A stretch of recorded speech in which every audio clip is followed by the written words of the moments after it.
العلم هو النور الهادي والمفتاح لكل الخير من يرد الله به خيرا.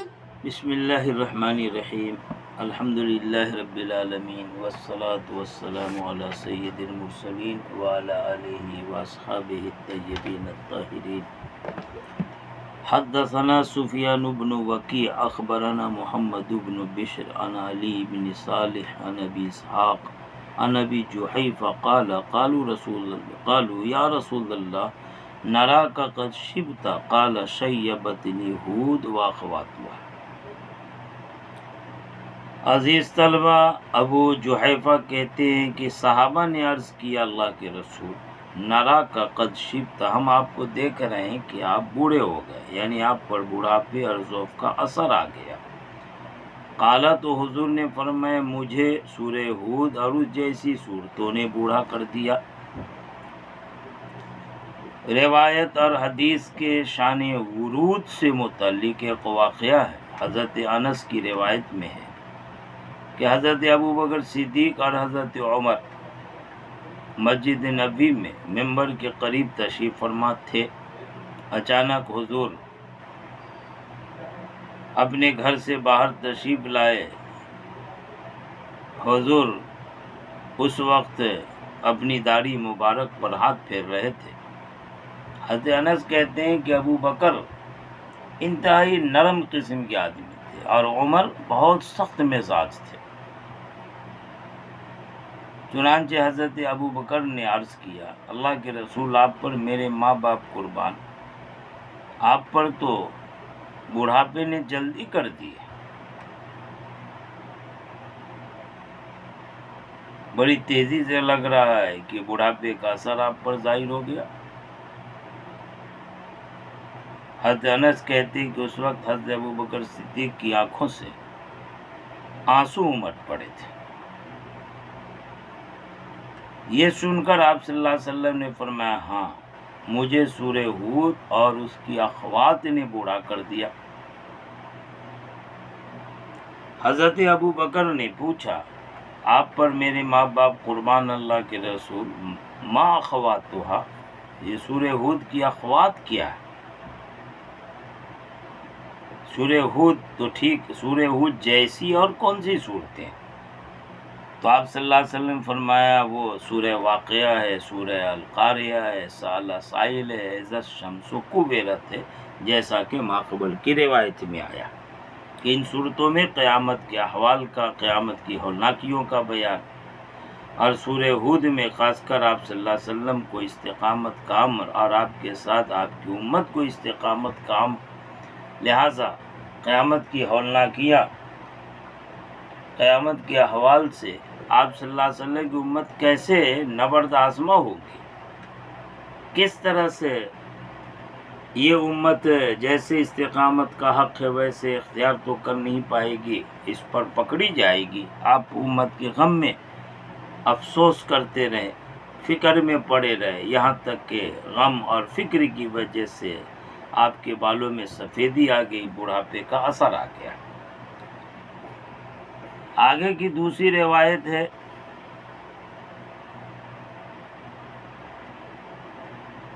جس میں ایاد بن لقیط عجلی ابی رمسہ تیمر رباب سے روایت کرتے ہیں۔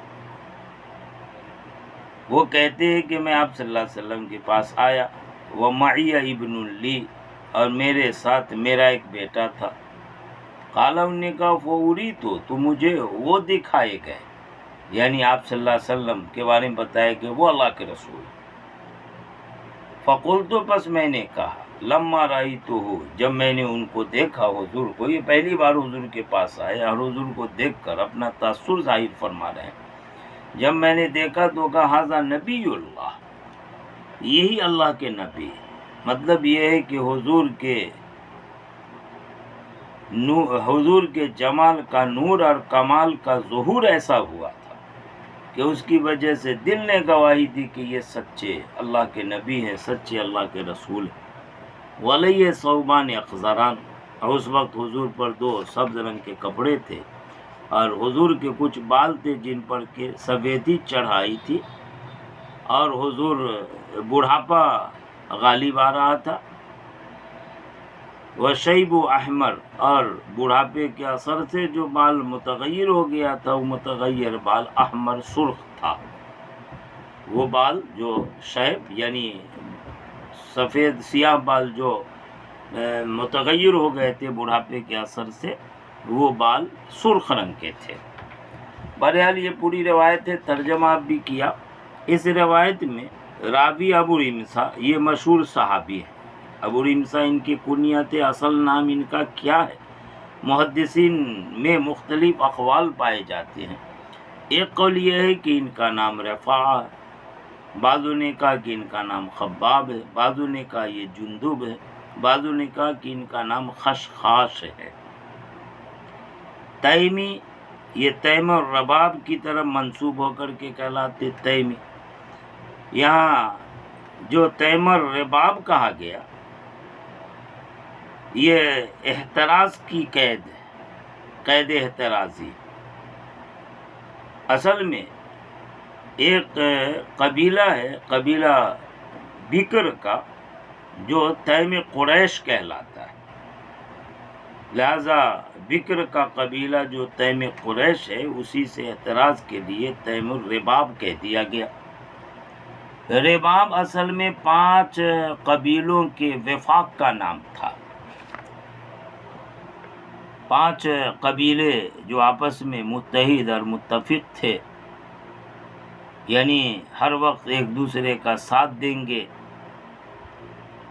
مل کر دشمنوں کا مقابلہ کریں گے، ایک دوسرے کے ساتھ باہمی تعاون کا معاملہ کریں گے، وہ 5 قبیلے، قبیلہ وبا، قبیلہ ثور، عقل، تیم اور عدی، ان 5 قبیلوں کا جو وفاق تھا، ایک اتحاد گٹھ جوڑ جو انہوں نے کر لیا تھا، اسی کو تیم الرباب کہا جاتا تھا۔ بہرحال وہ جو راوی ہیں حضرت ابو ریمسا، جن کی یہ کنیت ہے اور نام کئی ہے، تیمی کیوں کہلاتے، تیم الرباب کیا ہے، وضاحت کر دی۔ انہوں نے اپنا واقعہ بیان کیا کہ میں حضور کے پاس آیا تھا، میرے ساتھ میرا بیٹا تھا، مجھے حضور بتائے گئے، دکھائے گئے، تو حضور کو دیکھ کر حضور کے نور جمال اور ظہور کمال کی وجہ سے میں کہہ پڑا کہ یہ اللہ کے نبی ہے۔ اس وقت حضور کے جسم مبارک پر 2 کپڑے تھے، سبز رنگ کے، علیہ ثوبان اخضران، 2 سبز رنگ کے کپڑے زیب تن کی ہوئے تھے، ایک تو لنگی اور دوسرے چادر۔ وَلَهُ شعر میں شعر تنوین جو ہے یہ تنوین تقلیل کے لیے، تو مطلب ہے کہ کچھ منہ مبارک، کچھ بال ایسے تھے جن پر بڑھاپے کا اثر آ گیا تھا۔ شیب احمر، وہ متغیر بال، بڑھاپے کے اثر والا بال، احمر سرخ رنگ کا تھا، مطلب اس پر سفیدی نہیں آئی تھی بلکہ وہ سفیدی سرخی مائل تھی۔ اور سرخی مائل ہونے کا مطلب کیا؟ اس کی ایک توجہ یہ کی جاتی ہے کہ قدرتی طور پر جب بڑھاپے کا اثر ہوتا ہے اور بال سفید ہونے لگتا تو سفید ہونے سے پہلے اس میں سنہرا پر آنے لگتا ہے، تھوڑا بال سنہرا ہونے لگتا ہے، اور پھر یعنی کالے رنگ میں تغیر آ جاتا ہے، اور پھر سنہرے پن کے بعد وہ سرخی مائل ہونے لگتا ہے، اور پھر اخیر میں جا کر کے سفید ہوتا ہے۔ تو بڑھاپے کے اثر، بالوں میں تغیر کا جو ابتدائی ظہور ہوتا ہے، اس وقت جو بال سرخ رنگ کا ہوتا ہے، اسی کے بارے میں کہہ رہے ہیں کہ وہ متغیر بال جس کا سیاہ رنگ مغلوب ہو گیا تھا اور اس پر بڑھاپے کا اثر غالب آ رہا تھا، انہوں نے اپنے مشاہدے کو بیان کیا کہ وہ بال بالکل سفید نہیں ہوا تھا بلکہ اس میں سنہرا پن آ چکا تھا، سرخی آ گئی تھی، اور کچھ دن کے بعد اس پر سفیدی بھی آ جاتی. لہذا تغیر کے ابتدائی ظہور کو بتانے کے لیے فرمایا وشیب احمر کہ حضور کا بال جو متغیر ہو رہا تھا بڑھاپے کے اثر سے وہ احمر سرخ رنگ کا تھا،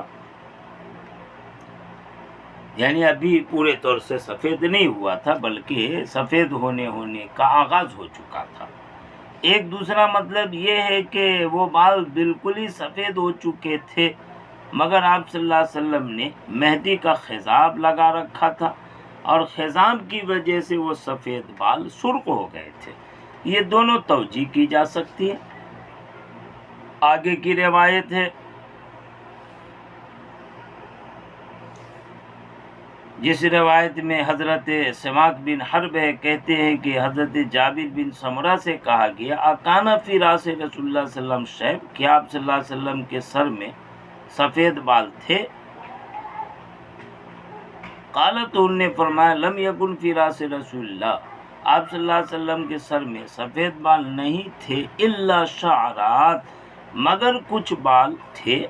یعنی بالکل نفی بھی نہیں کی بلکہ نفی کے بعد استثناء، یعنی پورے طور سے بال سفید نہیں ہوئے تھے بلکہ کچھ بال تھے الا شعرات، سوائے چند بالوں کی، فی مفرق راس ہی، جو حضور کے سر میں مفرق والے حصے یعنی مانگ نکالنے والے کی جگہ پر تھے.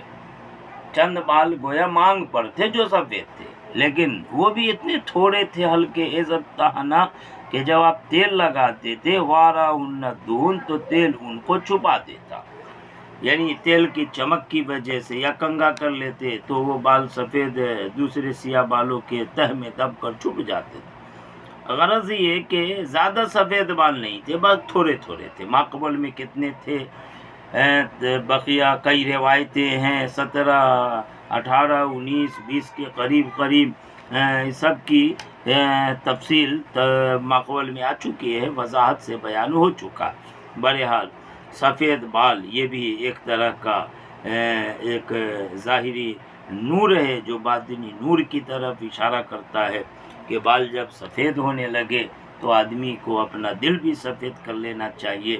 اسی لیے علماء نے کہا ہے کہ سفید بالوں کا اکھاڑنا یہ مکروہ ہے. جب بڑھاپے کے اثر سے اگر بال سفید ہو جائے تو نہیں اکھاڑنا چاہیے. ہاں جوان آدمی ہے اور جوانی پر داغ پڑ رہا ہے تو اس میں اگر اکھاڑ لیے جائیں اور اس کو متغیر کر لیں تو کوئی حرج کی بات نہیں، لیکن بڑھاپے کے اثر سے اگر بال سفید ہونے لگے تو اس کو اکھاڑنا مکروہ ہے. ایک مرفوع روایت ہے لا تنتف الشیب فإنہ نور المسلم، کہ سفید بال کو مت اکھیڑو اس لیے کہ یہ مسلمان کا نور ہوتا ہے. یہ باب مکمل ہو گیا. اب آگے باب ما جاء فی خصاب رسول اللہ صلی اللہ علیہ وسلم، آپ صلی اللہ علیہ وسلم جو سر مبارک یا داڑھی مبارک میں خضاب فرمائے نہیں فرمائے، اس بارے میں تفصیل سے روایتیں آئیں گی. انشاءاللہ کل سے وہ سبق شروع ہوگا. وآخر دعوانا ان الحمدللہ رب العالمین. السلام عليكم. لا تنسوا الاعجاب بالفيديو والاشتراك في القناة تشجيعا لنا لنستمر بنشر المزيد إن شاء الله.